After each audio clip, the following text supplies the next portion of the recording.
At dalawa na nga lang ang natitira dito sa NBA Playoffs. Indiana Pacers kontra OKC Thunder. Nakasetup na ang historic showdown na ito. Pinakamabilis na koponan laban sa pinakamalakas na depensa. I-preview natin ang matchup na ito mga kabasketball. Sa umpisa ng NBA Playoffs, sino mag-aakala na ang Indiana Pacers at OKC Thunder ang maghaharap sa NBA Finals, pero eto na nga sila.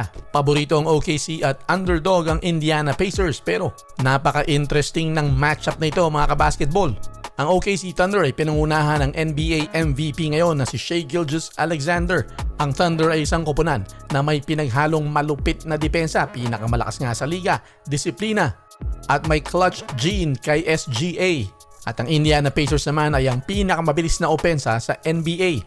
Run and gun at napakaraming weapons nito na pinapatakbo ni Tyrese Haliburton. Si Pascal Siakam naman ang kanilang closer na may NBA championship experience. Kaya masarap talaga panoorin to mga kabasketball dahil kung tumatakbo ang Indiana Pacers, ito namang OKC Thunder ay napakahigpit ng depensa, kaya makikita natin kung kaya ba nilang pigilin ang bilis sa mga fast break nitong Indiana Pacers. Mapapabagal ba ito ng kanilang league leading at playoff leading na depensa? Kaabang-abang talaga. Advantage ng OKC sa sharing ito, versatile defense. Nagsuswitch sila sa kahit na ano pang pick na gawin mo. Wala silang pakialam kahit ang small nila ay mapunta sa isang big and vice versa. Pag pumasok ka naman sa paint, talagang pinagkukulumpunan nila yun. Kaya mahirap silang pasukin, mapagwardya man o big man. At pinupuwersa nila ang kanilang mga kalaban sa napakaraming turnovers. Chet Holmgren ang kanilang rim protector na meron ding opensa at meron ding tres. Si Lu Dort naman ang lockdown defense mo sa labas.